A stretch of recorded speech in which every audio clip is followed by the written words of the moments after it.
All right, here we are. We're back racing to real estate. John, I got to let that music play long enough to get into the hook there. We have cool music. Yeah, I like that, man.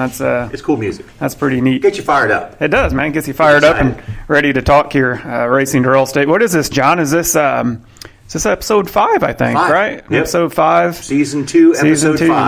Yeah. So we 25. So there's some numerical meaning there. Yeah, first thing that comes to mind is I think that's the number Chase Elliott got his first Cup start in the 25 for Hendrick Motorsports. Okay.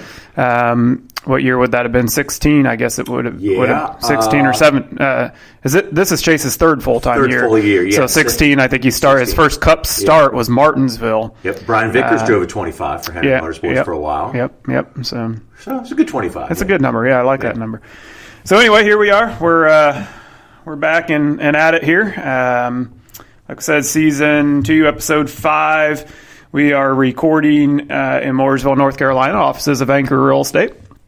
It's a nice sunny morning out. Normally, John, we record on Wednesdays, and we had some prior scheduling conflicts. Boy, did we ever. Yeah, it's been a busy week, right? Busy week. And, it just seems like if it's, it's nonstop, either on the phone or driving someplace or going someplace. But that's good, though. It is. Wouldn't want it the other way. Wouldn't want to be, we're certainly not bored, put it that way. No, definitely. Definitely not bored. So what do we got coming up for the show today, John? We're going to obviously recap Martinsville, talk a little NASCAR. A lot going on in the world of NASCAR right now. There is. Yeah, to say the least. With the 2020 schedule release, the qualifying changes coming up at Texas, all the I guess the chatting and talk about Martinsville and whether it was a good race or a bad race. And so a lot to talk about in the world of NASCAR. Obviously, talking NASCAR, we will review our Anchor Real Estate Fantasy Live League updates. So we'll talk a little bit about Yeah, I want to this time. I actually had a pretty good week at Martinsville. We had an okay week. We had okay. Yeah, I kind of came off the ledge a little bit and picked slightly better than average. Picked some drivers that I've been holding off on, and it played out fairly well for me. So better than normal anyway. So we'll recap some of that. We'll look back at our NASCAR props challenge, John, from which Martinsville. Was good. I like that. Yeah, we did. We answered a lot of questions correctly this week, so it's a change. We'll go through the questions for Texas and answer our NASCAR props challenge for Texas. We'll get everybody up to speed on the real estate market, what we got going on here in the Lake Norman area. And we'll do some social media shout outs and of course our clear to close to wrap the show up. So kind of what we got going on today, John. Where do you want to start? Going out of order a little bit, Josh, there's a great radio host. I used to listen to him all the time. His name is Bruce Williams. And I love Bruce Williams. He's just a business guy. Okay. A practical dude, started with nothing and just owned buildings and parking lots. And he was a host here locally? No, nationwide. Nationwide, okay. He's based out of Florida. And he just always had common sense advice for people. And I remember once he told somebody on the other line of the end of the phone, he said, if you have a toothache, you don't call the plumber.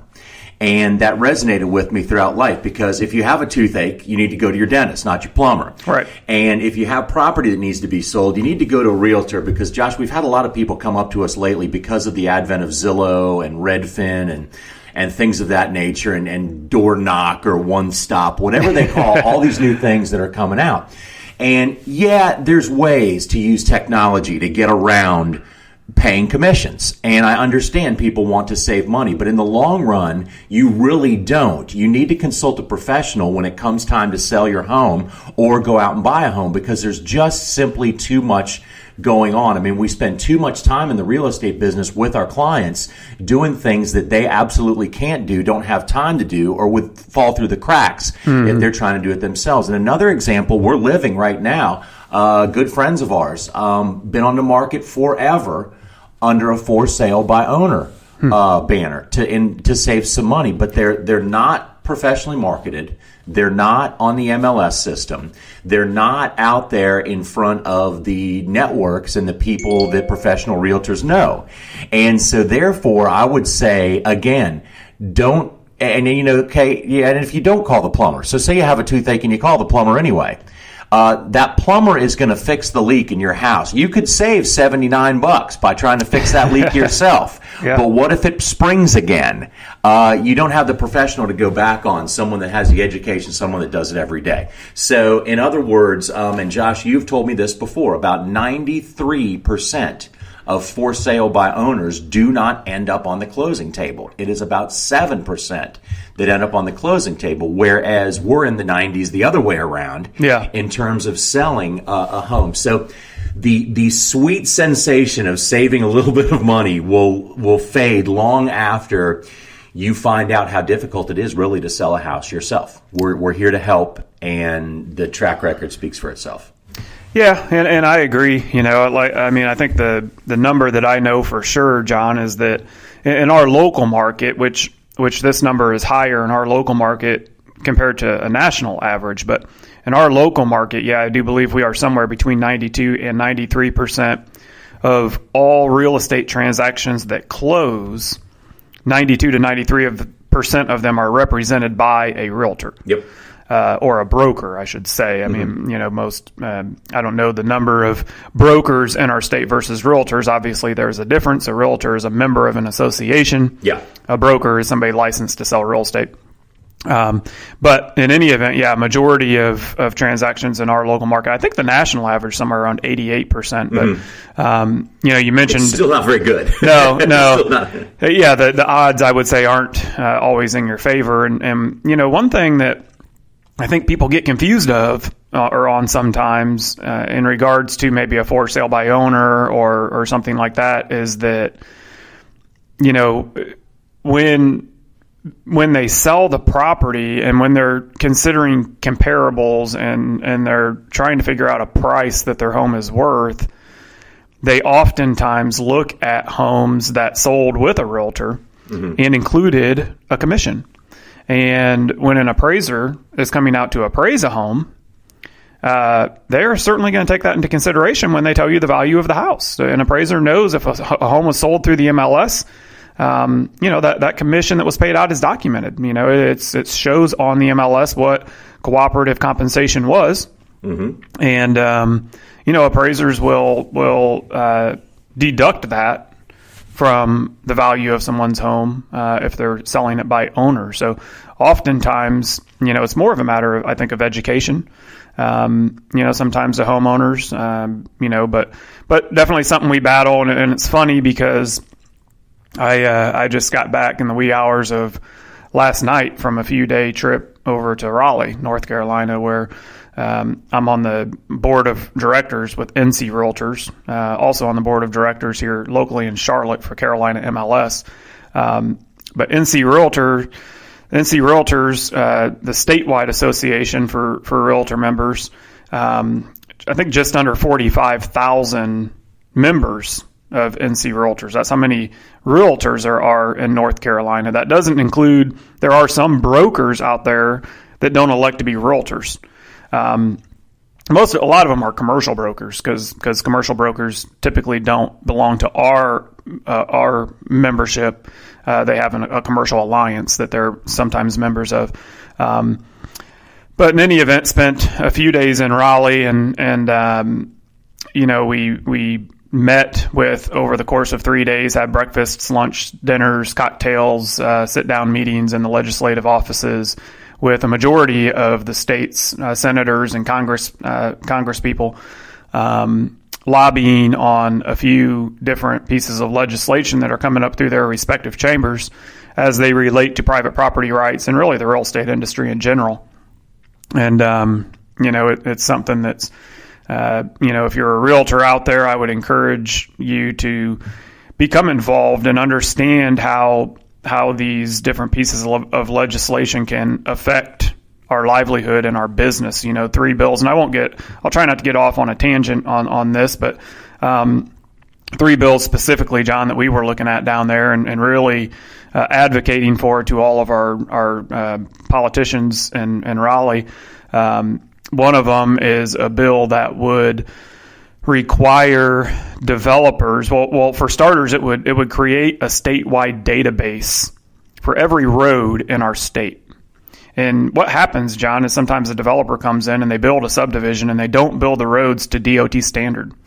And therefore, DOT, North Carolina Department of Transportation, doesn't take the road over, and they don't agree to maintain the road. They don't provide services.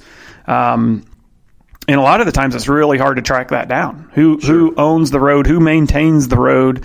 And it can significantly affect property value. Absolutely, because then you're responsible as a homeowner, as a homeowners association, to pick up the tab on maintaining your streets. Yeah. And currently we don't have a database that includes that. So we're lobbying a lot of folks down there. There's a bill that's been introduced to the House that would mandate this statewide database, and then also give some further regulations and restrictions to developers in terms of how they have to build roads moving forward, and ensuring that within a certain period of time they would be taken over. So that was one of them.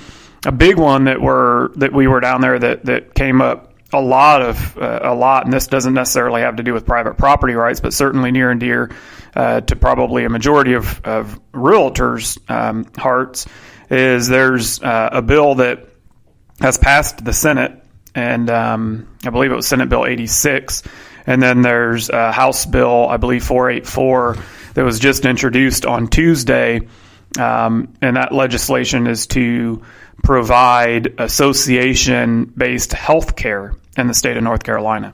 So in other words, the North Carolina realtors could go to some of the big health insurers and say, hey, we've got 45,000 members, and we want an association-based healthcare plan, which would significantly lower cost of healthcare. Hallelujah! Yeah. Hallelujah! If that could possibly happen. Right. And there's some opposition, obviously, and we were there in favor of the bill, and we met with a lot of House representatives that spoke in favor of the bill. We met with some that didn't. Believe it or not, there's some concern there, but we'll be watching that one closely, John. And then the third one that we were really down there trying to get our voices heard on is the historic preservation tax credit.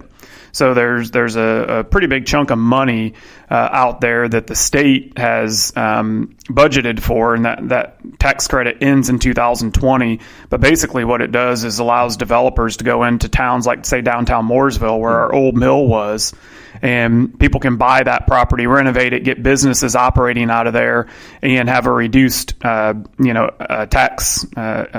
tax bill, rather than going out and building new. Yeah. And so if do they have to maintain some of the look, some of the structure, some of the there is some guidelines there. Concept. It is, and it's funded through 2020. And there's a bill that's been introduced that would continue to fund that through 2030, so a 10-year. And so we're fighting on behalf of that. We'd love to see developers go into some of these properties that have been sitting vacant for years, not providing income to the counties and towns that they're in, because they've been empty for years, and the owners have simply quit paying taxes on them, or have went out of business. So right now they sit there and bring zero revenue, and if we can get some developers to come in there and turn those into viable businesses for our communities that create jobs, and they will still pay some taxes, but obviously get some reduced rates. So yeah, it sounds like a great concept to me. Yeah. So that was my start of the week. I drove up there on Sunday after Martinsville, and spent a few days there, and trying to lobby on behalf of all of our realtor friends.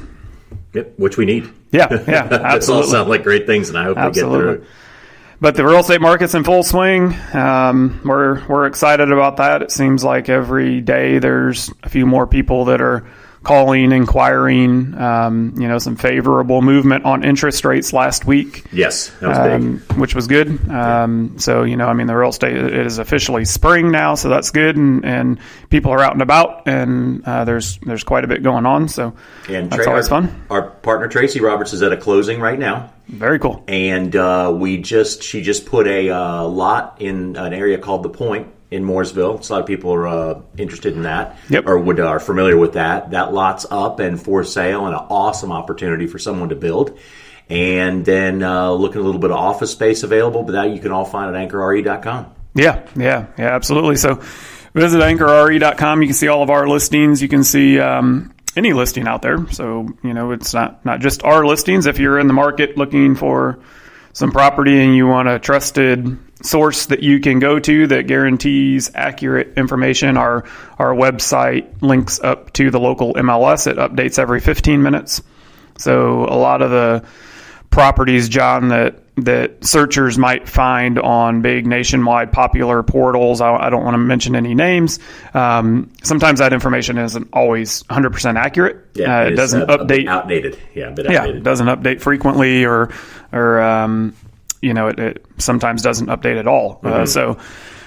So trusted source, anchorre.com, can get you up-to-date information on any property listings out there, including our own. So that's always good. Anything else you really want to look at? yeah. Anything else real estate-wise, John? I know you guys got some other stuff under contract you're working through. Yeah, just a couple of deals. Hard, Yeah, just digging hard right now. Yep. And hope to do more in April than in May. Yeah. Sorry, than March. Yeah. Another way around. Right. Yeah. More in May. Yeah. But now's the time, man. The trees are blooming, the sun's out, and people are getting itchy. They're coming out of their cabins. And it's time to go look for that bigger, nicer cabin. Yeah, for sure. Well, cool deal. All right. Well, John, let's jump in here. Let's talk a little NASCAR, and we can talk a little bit about Martinsville. I was up there for the weekend and had a lot of fun. Met with a lot of people, seen a lot of friendly faces. It's always fun to go up there and hang out. And Martinsville is a cool place. I think I ate one or two too many hot dogs. I stay away from the hot dogs. Yeah, man. Well, they went back. For a couple of years, they kind of switched away from the red hot dog that kind of made them famous. Found in nature. Yeah. But now they've went back to that old hot dog. And but anyway, it was fun up there. I got to sit on the pit box for the truck race. Nice. With David Gilliland. So that was a lot of fun. Got to sit up there and watch the race from the pit box right behind the crew chief. And John, it's amazing. Even in the truck series, I got out of the sport at the end of 2012, and so that's 6-7 years ago, and it's amazing to see the growth in technology. Even like I said in the truck series, from what I remember in the Cup series, the truck series technology-wise is advanced beyond what I remember the Cup series being in 2012. Those teams have the bells and whistles. I'm telling you. Yeah, they got 6 or 7 different TV monitors up there with all kinds of data they're monitoring during the race, and they're wearing 4 or 5 different radios, and they're monitoring communications from different teams in NASCAR. And when you it's call insane. it a lower series, it's not really that much of a lower series. There's this fantastic competition there, and Kyle Busch won, but not by a long shot. No, it wasn't easy. It wasn't. No, it wasn't. He, I don't think at any point during that race he had a huge lead. But he pulled off, what is that victory number? 201. 201. Yeah. So that was cool to see. And then Sunday, man, just a complete butt kicking out there by Keselowski. Again, another butt kicking here. Yeah. Unreal. I don't remember the total lap. I think it's 440 something laps maybe that he led. You have to go back to Kyle Petty at Rockingham to find a time when someone led more laps in a single race than what Brad did. And that was in the 90s.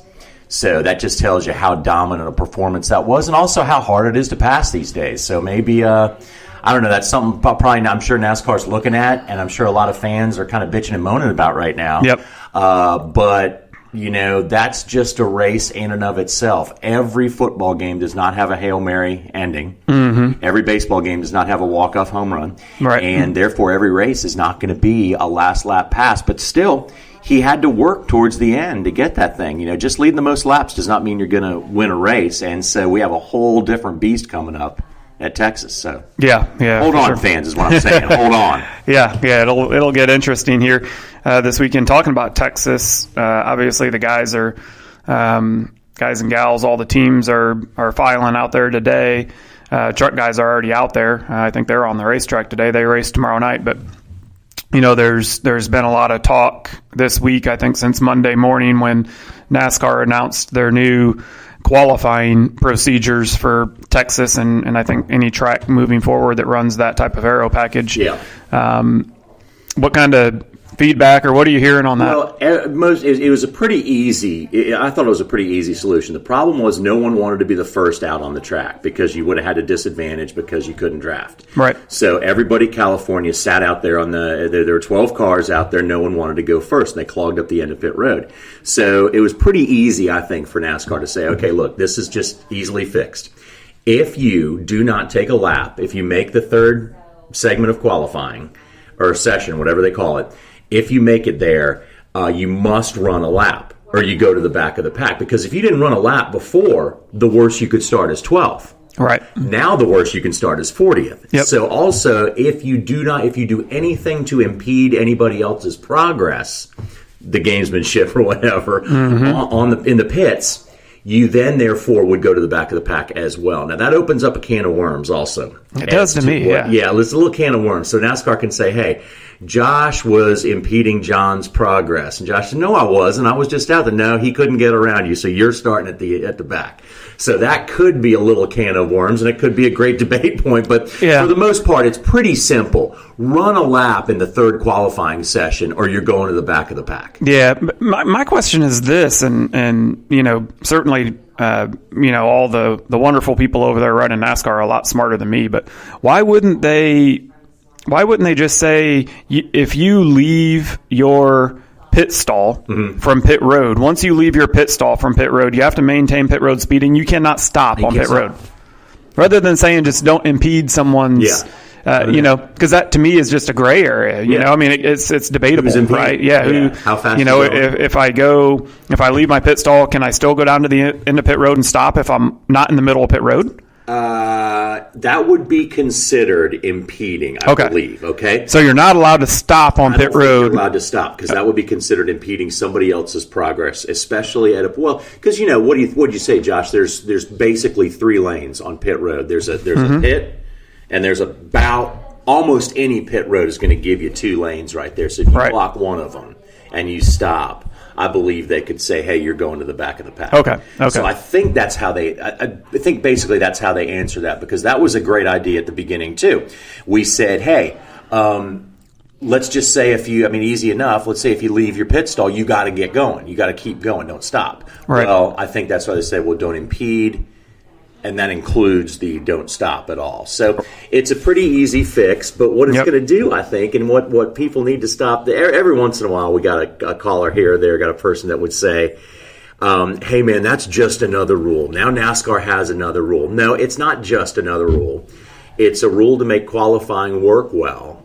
And it's not just another rule, and there's not too many rules when it comes to qualifying. It's not that difficult. Right. Just run a lap or you're going to the back of the pack. Yeah. Should be pretty straightforward, right? And that's what qualifying is there for. Yeah, only a few people bitching and moaning about that. And I'm a big fan of the group qualifying. It improved it. Absolutely. I mean, single car qualifying used to, in a different generation, used to fill up about half the stands, especially at Charlotte. You have people out there, but that's just one car going around a circle at one time. And it just got to a point then when qualifying didn't have anybody out there. No one was really interested in watching it on TV. So they said, hey, man, let's spruce this up.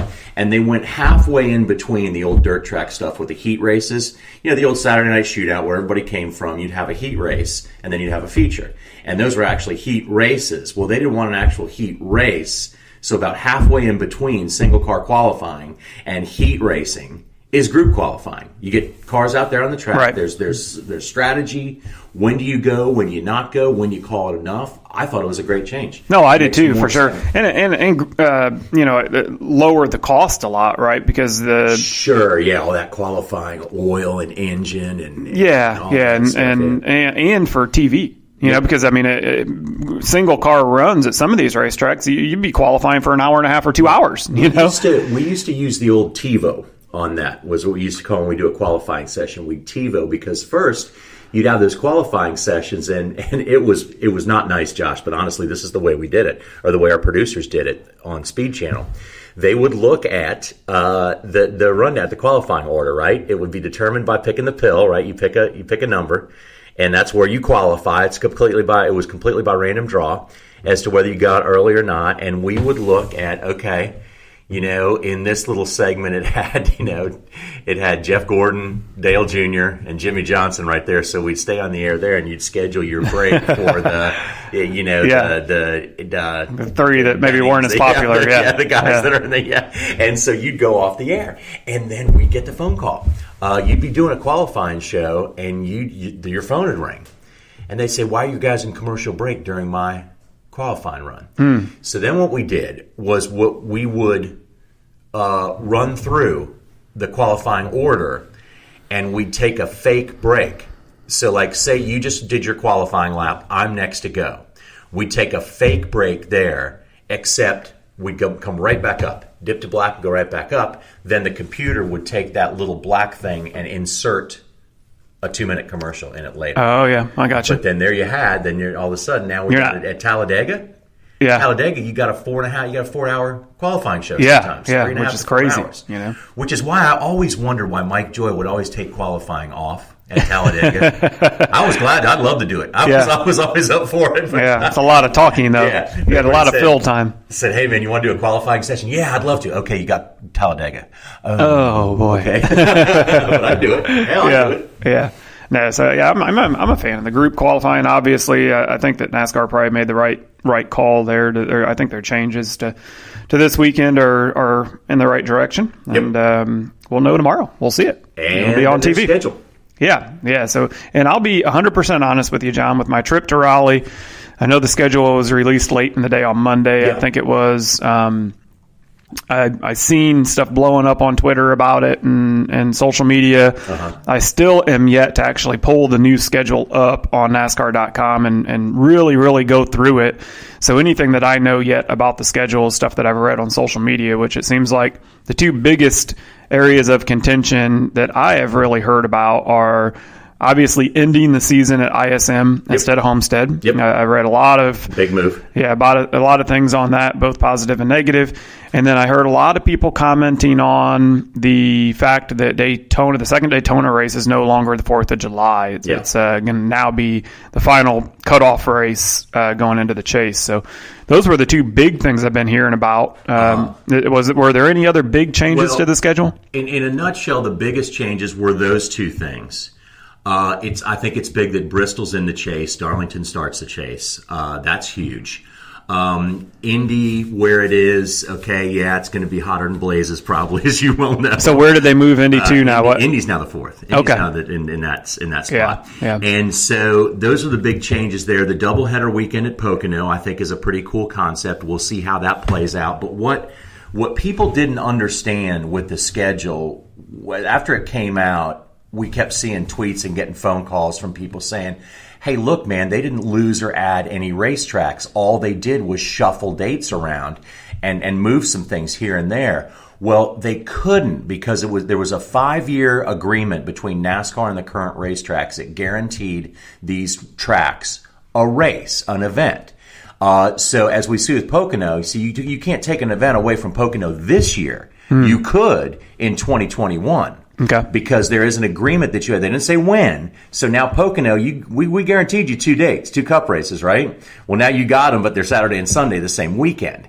And we did move other things around, but they couldn't add or subtract tracks this time around. Next year in 2021 they can, because that 5-year deal with the current tracks are over. So they shook it up as much as they really could. So to the person out there that's sitting there saying, why did we not see anybody added? Why do we not see any of the crappier places we go taken away? Well, that's the reason right there. It was a guaranteed contract. So probably even a bigger shakeup than what we just seen announced Monday will be for 2021, I would assume. So do we still have then, I assume, the same total number of races? Same total number of races, yeah. Is it okay, so just shuffled. No one lost anything. No one lost anything, but being that Pocono is doing their doubleheader, does that shorten the season any? I mean, no, it doesn't, because they just shuffle other things around. Okay. But so you're not losing a week to the season.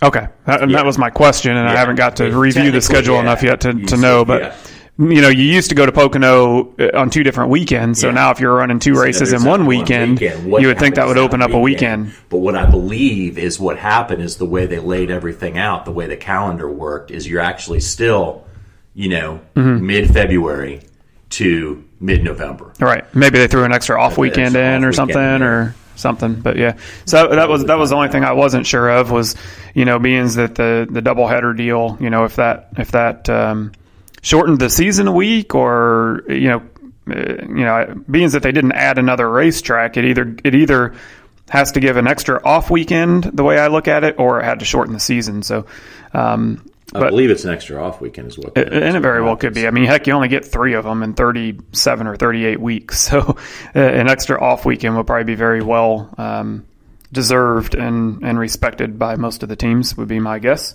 I think so. And also they haven't fully announced it yet, but what will happen is, this one is having Daytona being the cutoff race is that's tough. Yeah. So Daytona's a cutoff race before the Chase. That will definitely stir some emotion up. That'll be a fun one to watch. I will definitely be in Daytona next year for that race, because that will be, man, you want to talk about nerves and being on edge, for somebody, and the way the playoff system works now, unless somebody has won at the one of the 2 races prior to Daytona, practically no one is guaranteed. Unless they just win so many races and rack up so many stage points throughout the regular season and have that big of a lead going into that final stage or that final playoff run. Yeah. Okay, Josh. So here's your definitive answer now. Okay, we got the definitive answer. Yes, it's 1 week shorter in the season, because you always would end on like November 15th, November 17th. And normally, you would end the week, the Sunday prior to Thanksgiving. November 8th is ISM Raceway Championship. Okay, so it does appear that shorter week. So they did get it now. Sunday, July 26th, and Sunday, August 2nd are both off, which is very interesting. Josh, look at that. So you're saying you got 2 off weekends in a row? Weekends. Sunday, July 26th off. Sunday, August 2nd off. Yes. Then you go to Michigan, Watkins Glen, Dover. Then you have that cutoff race, August 29th at Daytona. Sunday, September 6th is then Darlington, and the Chase is on. Wow. And the Chase includes Darlington, Richmond, Bristol, Vegas, Talladega, Charlotte, Kansas, Texas, Martinsville, ISM. Okay. And your Homestead race then moves to Sunday, March 22nd. Oh, so early in the season. Like what, the 3rd or 4th race? So it must be right after the West Coast Swing, I guess? Yep. And West Coast Swing starts 1 week earlier. You go right from Daytona to the West Coast. So no Atlanta, second race. Until March 15th. Okay, so basically we're doing Daytona, then we're going straight out west for 3 weeks. Then we're coming back here. We're doing Atlanta and then Homestead. Yep. Gotcha. Wow. Gotcha. Okay. I mean, pretty big shakeup. Yeah. So that's a lot of races moving around there. That's a lot of date changes. That's a lot of that's a pretty big shakeup. NASCAR warned us or told us that we would see big changes to the schedule in 2020, and so definitely Steve O'Donnell, quite fittingly, the birthplace of NASCAR will host the bookend races of the regular season. The Daytona 500, and then the summer race will be the last one under the lights. There's no question this venue will create some incredible drama as drivers make their last effort for a playoff spot. So what the idea is being, okay, you're going to go crazy, you're going to do something crazy if you got to get into the playoffs and you got to beat somebody by a couple points, you're going to try to pass them on the last lap at Daytona. So, wow. Okay, get my ticket now. Yeah. Book my ticket. That will be a sellout event for sure. Talking about the schedule and this wasn't one of my social media shout outs, John, but maybe it was yours. But it was funny. I was listening to Sirius on the way driving back from Raleigh last night, and I guess Bubba Wallace must have made a comment on Twitter about not. That was my social media. Was it? Okay, yeah. Let's jump into social media shout outs then and tell me that story, because I just heard a snippet of it and I want to know the background to it. So okay, so Bubba said, and I hope he was kidding, but I don't think he was. he said, "Thanks, NASCAR. Now you made everybody's anxious to end the season just by going down to Miami. Now I got to fly across the country and go into 2 different time zones and spend 4 more hours and finish the season up in Phoenix." And so it's like, wow, are you really complaining as a Cup driver? So Steve O'Donnell, president of NASCAR competition, vice president of NASCAR competition, said back to Bubba in a tweet, said, "Bubba, hey man, you don't have to come if you don't want to, but that place is going to be packed with fans." So that's what I like about that, because Phoenix is deserving of anything in NASCAR. That racetrack fills up. Oh, yeah. And has filled up for years. Yeah. The city in and around it is great. Very supportive. Yeah, too. supportive. And it's a little nitpicky to say this, but if you're concerned, sometimes people do worry about getting in and out of a racetrack and not spending their lives in 3-4 hours of traffic after a race. Well, you don't there. They get everybody out there. And the campgrounds are always full there, and they're always full of people having a great time. And for the most part, this past weekend wasn't quite that way, but the playoff weekend at Phoenix last year was probably 3 of the better races of the whole season for all 3 series. Mm-hmm. So it was just amazing. Yeah. No, I agree. And I'm looking forward to it. I think it's a great change. It's funny, John, because, and I know we're now in our social media shout out, and I do have one, and I will get to it here in just a second. But that your kind of shout out there and in response to that is, it seems to me, just from the tweets that I've been reading or the Facebook posts or whatever it would be, people have, our society in general, it seems like, flocks to the one negative. Yeah. Yeah. I mean, it is crazy. I've seen so many tweets where, they're overall happy, but they say but. There's always that but. And the but is always negative instead of all the positives. It seems like you could have 15 positive things happen to you throughout the day, and one negative thing, and everybody wants to focus on the negative rather than the 15 positive things that happened, and it's crazy. I think it's part the evil rectangle, but part the social media concept of it, that people just want to turn towards the negative. But there are probably 15 wonderfully positive things within the schedule, and one thing that people are finding negative, the one thing they don't like, somebody liked Homestead and doesn't necessarily like Phoenix, they're going, oh my God, they took the final race away from Homestead. That's the worst thing ever. Yeah. Or then everybody else, all the competitors are probably looking at it now, they're saying, oh man, how can they possibly have us determine the playoffs at Daytona? It's not fair. But yeah, and I think Steve O'Donnell's response was the classic response of, hey, Bubba. Yeah, don't come. Yeah, don't come. And hey, it'll be packed without you. Yeah, it'll be packed without you. And we've been around a lot longer than you have, and we will be around a lot longer in the future than you will be. Yep. So Bubba, be happy where you're at, bud. In any event, so social media shout out for me, John. I have 2, and one of them I kind of talked about last week, but it deserves another shout out, and that's to our great realtor friend, Christina Grossu. She made a huge campaign over the last couple of weeks that I talked about last week on the show, to be one of the 30 under 30 realtors that the National Association of Realtors recognizes. So every year, the National Association of Realtors recognizes 30 realtors under the age of 30 for the work that they've done, not only just in the number of transactions that they've done or the sales volume that they've sold, but also to the folks that that really stand out, that brand themselves well, that volunteer time to their communities, so I'm happy to announce that Christina was one of the 30 under 30 recipients for this year, and she got a big shout out in Raleigh. She was in Raleigh last weekend. She's part of the 2019 leadership class for NC Realtors. I went through a similar class, the Charlotte Regional Leadership class in 2015, and it's what has kind of propelled me to become actively engaged and involved in our association. Christina's now going through that leadership class. So she was in Raleigh. She attended the board of directors meeting as a guest. She got a nice shout out in that meeting, and so just wanted to congratulate her for all her successes. Pretty cool to see one of those 30 under 30 recipients coming not only from our great state of North Carolina, but from right here at Lake Norman. So that was neat. My second social media shout out I wanted to give to Cole Pern. So if you don't follow Cole on Twitter, he's at Cole Pern. Cole, obviously, the crew chief for Martin Truex Jr. At Gibbs. And Cole tweeted, I believe this was either Sunday night after Martinsville, or I read it on Monday, but I think he tweeted this shortly after the race.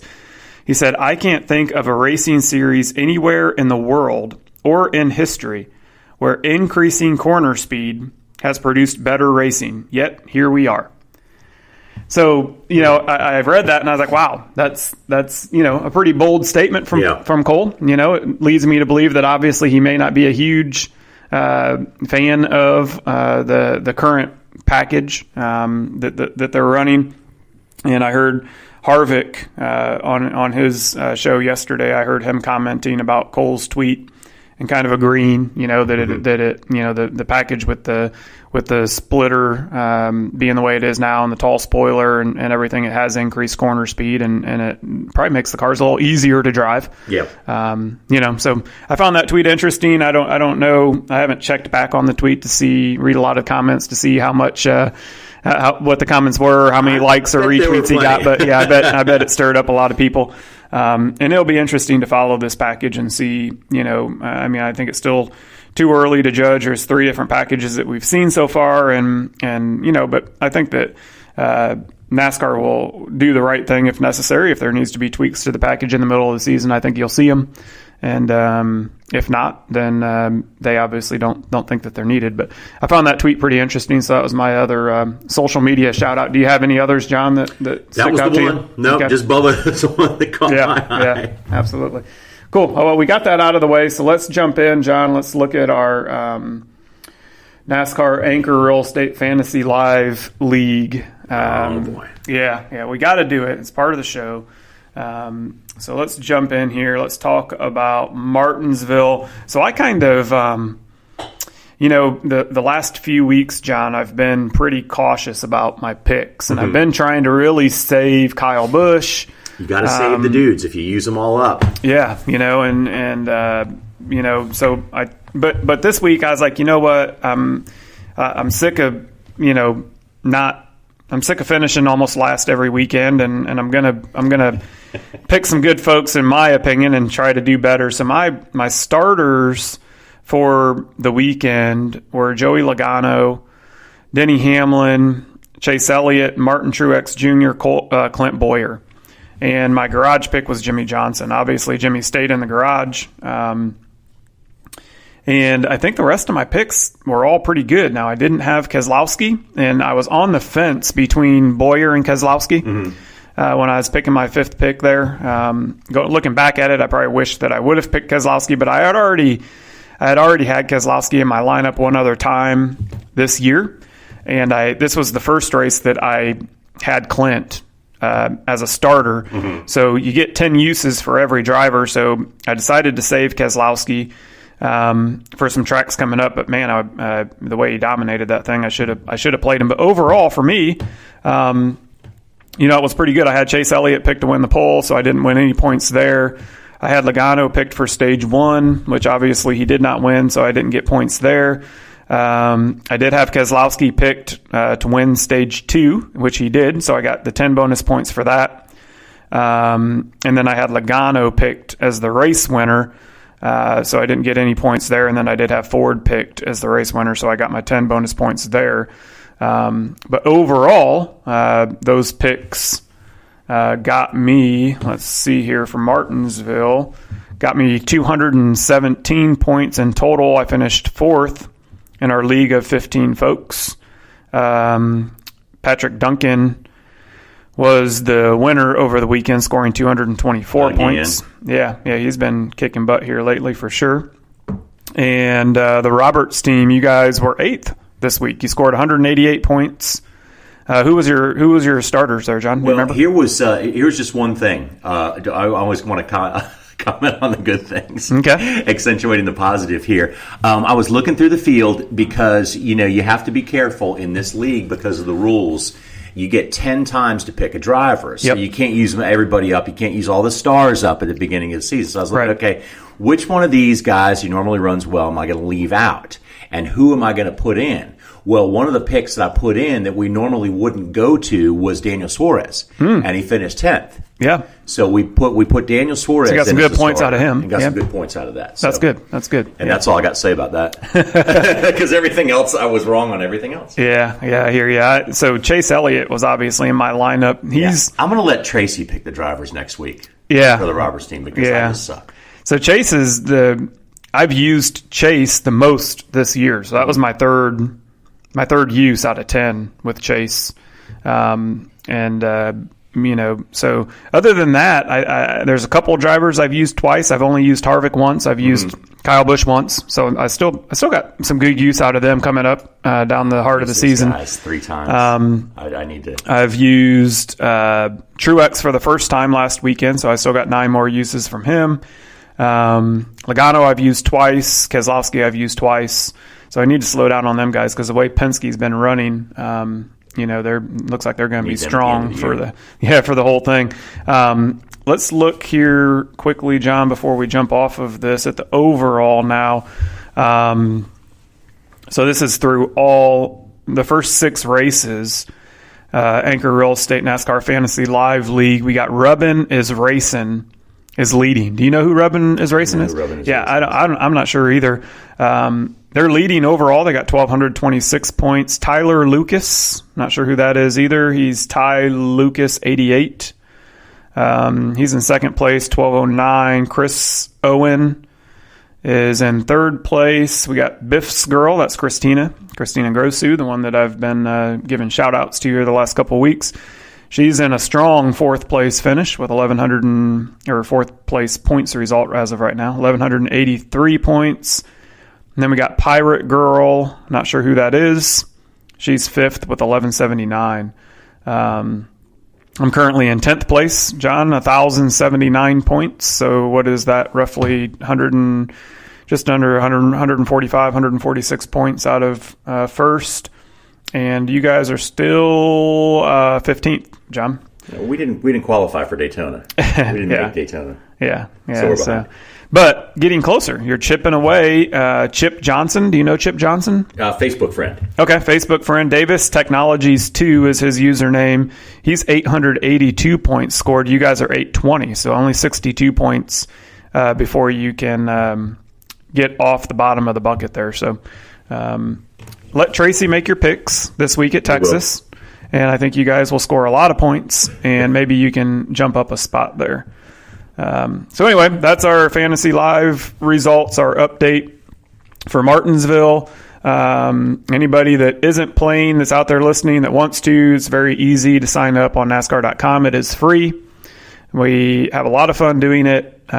We give some shout outs, as you now know, every week on the podcast for the folks that are doing well. So join in if you have any questions when joining or need the password. We've announced it in several of the past podcasts, or to reach out to John or I on social media, and we'll be glad to help get you entered. It is a lot of fun. All right, John, moving on. Let's do some props challenge. Martinsville, we had our best week yet on the props challenge. So how the props challenge works, it's also on NASCAR.com. It's free to join. No league or anything like that. Everybody plays independently. And they ask 10 questions about every race, which are the prop bets. So we go through these every week on the show. Last week for Martinsville, we won't go through all 10 questions that we answered for Martinsville, but proud to say we got 8 out of the 10 correct. Nice. That's the best we've done so far. The 2 that we missed on were the 3 past winners at Martinsville have not started inside the top 5. Does this trend continue? We obviously answered that no, and that was incorrect. The winner, I guess, must have came within the top 5. Mm-hmm. And then which JTG Daughtry racing driver will have the higher finishing position, Buescher or Ryan Preece? We picked Preece, and Buescher was the winner of that. So them were the 2 we got wrong. We did get 8 right. We scored a total of 6 points. So not bad. That's not bad. We're getting better. So, John, staying on Props Challenge, let's go through Texas. And NASCAR has posted their Props Challenge questions. Let's go through these one by one like we always do and make our picks. So, question number 1, NASCAR Props Challenge. This is on NASCAR.com. For Texas Motor Speedway, does Ryan Blaney extend his 2019 top 5 streak to 4 races? Yes. Yes, I agree. I think the Penske as a whole has been running very well. Blaney obviously a part of that, and I do believe that he will extend that top 5 streak at Texas. He's really good at Texas too. Mm-hmm. Okay, question 2: Toyota's finish in the top. I'm sorry. Over under 2.5 Toyotas finish in the top 10 at Texas. So do we think there'll be 3 or more Toyotas in the top 10? Oh, absolutely. Yes, no brainer. Okay. So basically, of the Toyotas, we got Gibbs. Yeah, Truex, Kyle. Truex and Kyle more than likely will be there. Maybe Suarez. Hamlin. Yeah, just there's too much. Yeah. Okay. Those guys are too good. Okay. Yeah, we'll say over. I'll stick with you on that. Let's see. Question 3. Kurt Busch has 4 straight top 10s at Texas, but his best finish was 7th. Does he finish better than 7th on Sunday? That's tough. It is tough, man. I love you, Kurt. You're a buddy of mine. But I think I'm going to say no. For some reason, my gut tells me no. I think no. I want Kurt to finish in the top 7. I can too. And they've been running strong. Of all the Chevys, I think Kurt has had the most consistency this year. Yeah. He's had several top 10 finishes, like it says here, straight top 10s at Texas, 4 in a row. But I think we're going to go no on that one. Okay, question 4. Does the same driver win Stage 1 and Stage 2 on Sunday? No. No, I agree with that. Question 5. Over, under 1.5 drivers lead more than 85 laps in Sunday's race. So are there going to be 2 or more drivers to lead 85 laps or more? No. How many laps is the race? Do you know? This is a 500-mile race, yeah, so it's 264, right? Yeah, or 234, mile and a half. Yeah, mile and a half racetrack, so 267, something like 267, that. 267, that's correct. So 2 or more drivers to lead 85 laps out of 267? No. So you think one driver is going to lead a big chunk of the race? No, is what you're I saying. think a bunch of drivers are going to lead like 20 laps, 30 laps, 40 laps. Yeah, okay. So it's not going to be 2 drivers. 2 drivers that lead more than 85. In many different ways, I say no. Okay, so we're going to say under. We're going to say under. Okay. Under. Okay. True. Yep. Yes, that's the correct answer. All right, question 6. Which driver finishes better at Texas on Sunday, Matt DiBenedetto or Ty Dillon? It's a tough one. Dang, it's tough one. They both have shown some speed at various times. I'm looking at 1.5 mile. Yeah. Ty finished 13th last week, didn't he? Yeah, he had a pretty good run at Martinsville, but that's not uncommon at Martinsville. Yeah, let's say Matt. Let's kind of be bold a little bit and say Matt DiBenedetto. Yeah. Let's be bold. I agree. I like bold. Okay, question 7. Yeah, Matt's a good dude. Question 7. Does a team other than Joe Gibbs Racing or Team Penske go to victory lane on Sunday? No. So we think the winner will either be part of Penske or Joe Gibbs. Yeah. Okay. Yep. I agree with that. Not too sure which among them. But yes. There hasn't been anybody else lead or win this year yet. So why would that change now? Okay. Question 8. Over under 16.5 lead changes for Sunday's race. Under. I agree. I think that we haven't seen a lot of. We've seen a ton of passing back in the pack, but we haven't seen a lot of lead changes this year. So I'm going to go with under on that as well. Question 9, NASCAR Props Challenge, Texas Motor Speedway. Joey Logano has an average finish of 4.0 the last 6 races at Texas Motor Speedway. Will he finish in the top 5 on Sunday? I'm going to say absolutely yes. I'm going to say absolutely yes, yeah. I was trying to think of a reason no, but absolutely yes. I don't think there's any reason to think that he wouldn't. I mean, I think of all the drivers, he's probably been the most consistent in the top 5 this year. I mean, depending on what happens in the first couple practices, I was looking for him maybe to be as our winner pick. Yeah, winner pick, definitely. I think he'll be a threat for the pole. I think all of that. I mean, he's been solid. Hard to bet against him right now. All right, final question. Question 10, Texas Motor Speedway. The average starting position for the race winner the past 6 races at Texas is 10.3.